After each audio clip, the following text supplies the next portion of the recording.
आणि या सर्व सरफरोशांना अभिवादन करून वंदन करून आपण आजचा हा कार्यक्रम सुरू करूया. कार्यक्रम सुरू करताना एक आपण गीत घेऊया, या सर्व स्वातंत्र्य सैनिकांची आणि क्रांतिकारकांची आठवण करून देणार. आणि हे गीत म्हणजे खरं तर आपल्या भारतीय स्वातंत्र्य चळवळीचं, जी स्वातंत्र्याची चळवळ होती त्याचं खूप सुंदर प्रतीक आहे की स्वातंत्र्य चळवळ कशी लढली गेली होती. कोई पंजाब से, कोई महाराष्ट्र से, कोई यूपी से है तो कोई बिहार से, तेरी पूजा की थाली में लाए हैं हम फूल हर रंग के आज हर डाल से. तर अशा पद्धतीने सगळ्यांनी सोबत मिळून हा भारतीय स्वातंत्र्य लढा लढलेला आहे आणि त्यालाच वर्णन करणारं हे खूप सुंदर गीत है. जो पुराने फिल्म का ये गीत है, कई लोगों को मालूम है, शायद बच्चों को नहीं मालूम होगा, क्योंकि आजकल टीवी पे ऐसे गीत बहुत ज्यादा दिखाई नहीं जाते, सिलेबस में तो रहते ही नहीं है, और बाकी के जगह और इंस्टा व्हाट्सएप फेसबुक पे तो ये सारी चीजें आती नहीं है. म्हणून तुमच्यासाठी पण गातोय आणि बाकीच्या लोकांना ते माहिती आहे. आपण सगळे सोबत हे गीत गाऊया.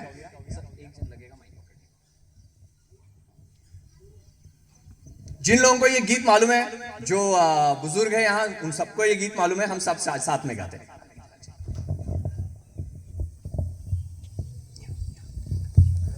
ए वतन हमको तेरी कसम, तेरी राहों में जहाँ तक लुटा जाएंगे.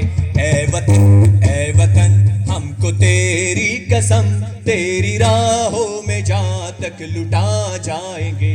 फूल क्या चीज है तेरे कदमों पे, हम भेंट अपने सरों की चढ़ा जाएंगे.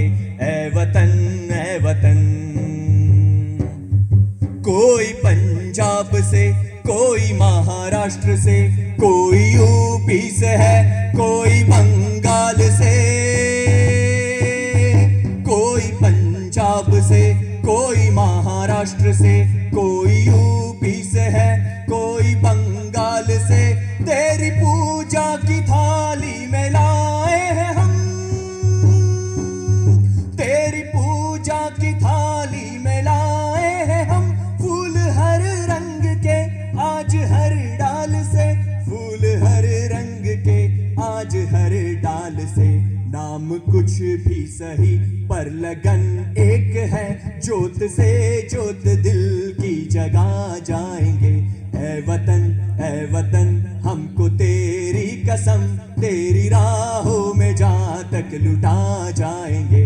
ए वतन अंग्रेजों ने जो जुल्म किया था, उस जुल्म के खिलाफ हमारे सारे स्वातंत्र्य सेनानी लढे और उसी के ऊपर ही अगला कडवा है. पण सर्वांना विनंती आहे की आपण सगळ्यांनी सोबत टाळी वाजवून आपण सगळ्यांनी याच्यामध्ये सहभागी व्हावं. सह चुके हैं सितम हम बहुत गैर के, अब करेंगे हर एक वार का सामना. सह चुके हैं सितम हम बहुत गैर के, अब करेंगे हर एक वार का सामना.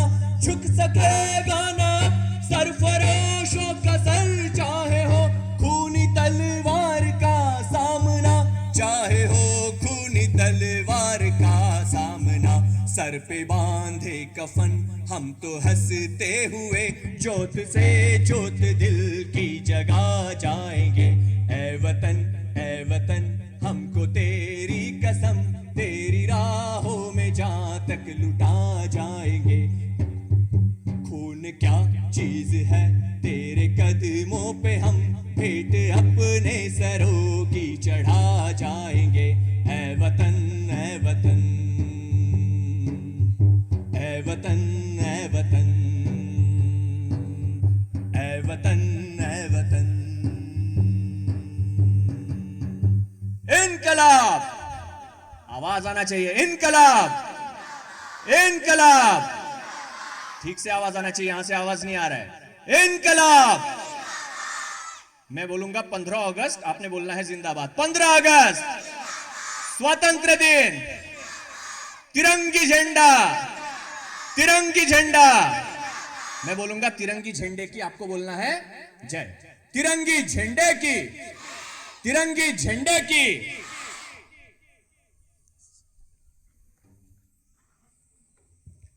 तो हम शुरू करें. काही गोष्टी बोलणार आहे, तर त्याच्यामुळे इथे काही स्क्रीनवर काही गोष्टी दिसतील, तर ते एक प्रेझेंटेशन दिसणार आहे. ज्या लोकांना दिसते त्यांनी त्याचा जरूर लाभ घ्यावा. तिथे काही रेफरन्सेससाठी काही फोटोज, काही माहिती त्या ठिकाणी लिहिलेली आहे. सो आजचा हा जो दिवस आहे 15 ऑगस्ट, हा 15 ऑगस्ट 250 वर्षांच्या बलिदानानंतर उगवलेला दिवस म्हणजे 15 ऑगस्ट आहे. असं म्हटलं जात होतं की ज्या ब्रिटिश साम्राज्यावर सूर्य मावळत नाही, त्यांना तो अहंकार होता, सन नेव्हर सेट्स असं ते म्हणायचे, की जपान पासून तर आफ्रिकेपर्यंत ज्यांचं शासन होतं या देशावर, त्या ब्रिटिश साम्राज्याला आपल्या देशातल्या लोकांनी सत्य, अहिंसा आणि सत्याग्रहाने झुकवलं आणि त्यांना परत पाठवलं. तो दिवस म्हणजे 15 ऑगस्ट आहे. आणि अर्थातच आपल्या सर्व स्वातंत्र्य सैनिक, सर्व क्रांतिकारी आणि ज्या लोकांनी या देशासाठी बलिदान दिलं, फक्त जीवाचंच नाही तर तन मन धनाचं, कारण स्वातंत्र्य चळवळीमध्ये सहभागी होणे सोपं नव्हतं. आपल्याला असं वाटतं की हे लोक सहभागी झाले, तेवढंच नव्हतं. जो सहभागी होत होता त्याची प्रॉपर्टी जप्त केली जात होती. म्हणजे इको कमी करू शकतो आपण. जो सहभागी होत होता भारतीय स्वातंत्र्य चळवळीमध्ये, त्याची प्रॉपर्टी जप्त केली जात होती. म्हणजे त्याच्यासोबत त्याचं अख्खं कुटुंब सुद्धा बलिदान देत होतं.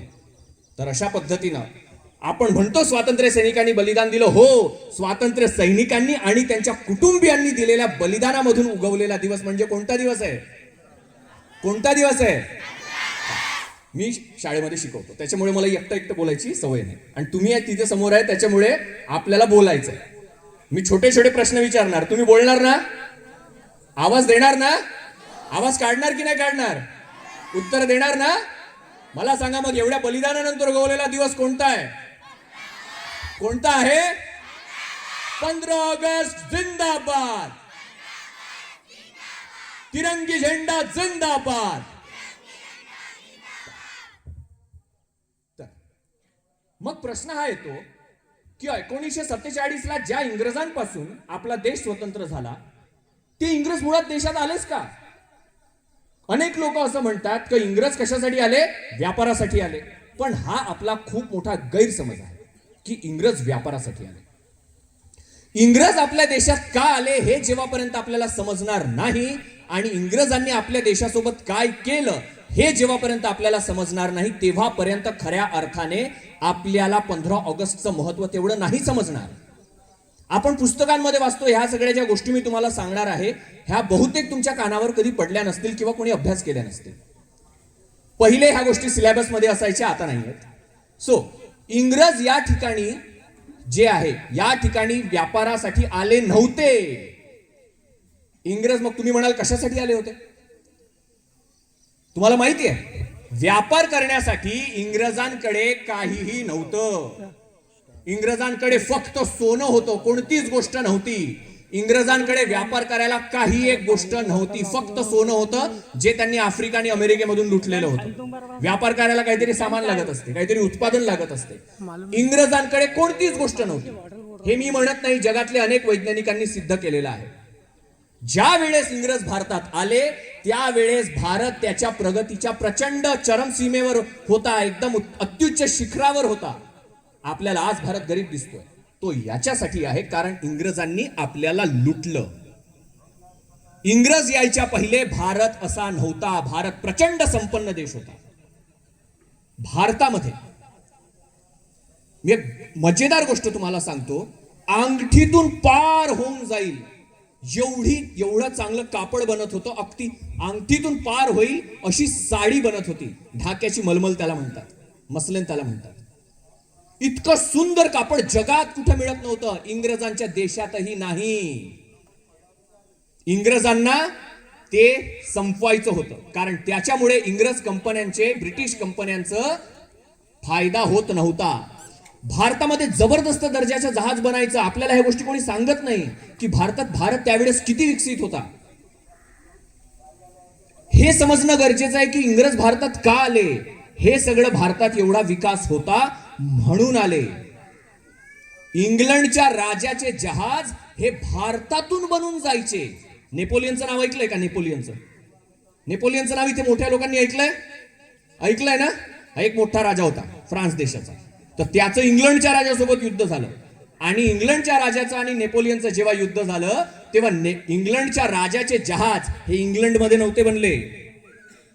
इंग्लंडच्या राजाचे जहाज हे भारतामध्ये बनले होते. हो, 16व्या-17व्या शतकामध्ये भारत विकासाच्या एवढ्या वरच्या लेवलला होता. इंग्रजांना त्याचं काही तोड नव्हतं, म्हणून ते व्यापार करू शकत नव्हते, कारण त्यांच्याकडे व्यापार करायला काही गोष्टीच नव्हत्या. पण कारण भारत एवढा विकसित होता, एवढं प्रचंड उत्पादन होत होतं, एवढ्या जबरदस्त क्वालिटीचं उत्पादन होत होतं आणि साऱ्या जगभर भारताचा व्यापार होता, म्हणून इंग्रज कंपन्यांचा फायदा होत नव्हता, ब्रिटिश कंपन्यांचा फायदा होत नव्हता. आणि म्हणून त्यांच्या कंपन्यांचा फायदा व्हावा, त्यांच्या कंपन्यांना नफा व्हावा, त्यामुळे भारतातली ही सारी इंडस्ट्री बर्बाद होणे हे इंग्रजांची गरज होती. आणि म्हणून त्यांनी भारतात आल्याबरोबर जेव्हा हळूहळू राज्य काबीज करायला सुरुवात केली, त्यांनी सर्वात पहिले इथले कारखाने बंद पाडले. अनेक लोकांनी कहाण्या ऐकल्या आहेत, बहुतेक लहान मुलांनी ह्या कहाण्या ऐकल्या नसतील. इंग्रजांनी भारतात आल्यानंतर कामगारांचे अंगठे ठेचले. ही कथा आपण ऐकली आहे ना? ऐकली आहे की नाही? जे मोठे आहेत त्यांनी कथा ऐकलेली आहे. का ठेचले अंगठे कामगारांचे? कारण इथले कामगारांचे अंगठे असं कापड बनवायचे जे कापड जगभरामध्ये पोहोचायचं, ज्याचं उत्तर इंग्रजांकडेही नव्हतं. तुम्ही इमॅजिन करा ना, आज मुलं दुपट्टा वापरतात, गमछा वापरतात, मुली स्टोल किंवा स्कार्फ वापरतात. तो स्कार्फ किंवा गमछा सुद्धा अंगठीतून पार होऊ शकत नाही. तर त्यावेळेस अशी साडी आणि असं मोठं कापड बनायचं जे अंगठीतून आरपार व्हायचं. इंग्लंडमध्ये आपला माल जो आहे तो इंग्लंडच्या मालापेक्षा स्वस्त पडायचा. त्याच्यामुळे इंग्लंडची गरज होती की भारताचं हे जे सगळा विकास आहे हा बर्बाद करायचा, त्याच्याशिवाय या जगामध्ये आपला बोलबाला होणार नाही. आणि त्याच्यामुळे इंग्रज जेव्हा भारतात आले त्यांनी हे सर्व कारखाने बंद केले, कामगार बर्बाद केले, कामगारांचे अंगठे ठेचले. इंग्लंड भारतामध्ये व्यापार करायला नाही तर इथलं उत्पादन संपवण्यासाठी, इथला विकास संपवण्यासाठी आले आणि या देशाला लुटण्यासाठी आले. मग काय लुटायचे ते? कापूस लुटून इंग्लंडला घेऊन जायचे. इथं तुम्ही कापड बनवू नका, इथं तुम्ही कामगारांनी काम करू नका, आम्ही तुमचं कापड नेतो इंग्लंडला. म्हणजे त्याला खूप मजेदार गोष्ट म्हणतात. काय म्हणतो आम्ही? कापूस पिकायचा इकडं, पूर्ण तुम्ही करायचंय, घेऊन जायचे. कापूस पिकायचा इकडं, घेऊन जायचे तिथे, बनवायची त्यांची कापड आणि परत आणून विकायचे कुठं? इकडं. आपला कापूस घेऊन जायचे आणि तो कापसाची कापड आपल्या देशामध्ये आणून विकायचे, प्रचंड महाग विकायचे. कापूस अगदी स्वस्त याच्यात विकत घ्यायचे आणि कपड्यांचा भाव खूप जास्त होता. ही इंग्रजांनी लूट केलेली आहे. इथून कापूस लुटला, हिरे जवाहरात लुटले, इथून शेतीचा नीळ काय काय नाही लुटलं. एवढंच नाही तर लोकांनाही लुटून वेगवेगळ्या जगामध्ये वेगवेगळ्या ठिकाणी घेऊन गेले, तिथं त्यांना शेती करायची होती म्हणून. पहा इंग्रज कशासाठी आले होते. हा इतिहास आपल्या पुस्तकामध्ये नाहीये. वेस्ट इंडिज सारखे देश किंवा अनेक वेगवेगळे देश, साऊथ अमेरिका सारखे देश, अनेक देशामध्ये इंग्रजांनी इथल्या गरीब लोकांना जहाजामध्ये ठुसून त्या ठिकाणी घेऊन गेले, कारण त्या ठिकाणी त्यांना ऊसाची शेती करायची होती. वेस्ट इंडिज मध्ये रामनरेश सरवान वगैरे क्रिकेटर होते, माहिती आहे तुम्हाला? तुम्हाला माहिती आहे का रे? तुम्ही तेव्हा पैदा नव्हते झाले.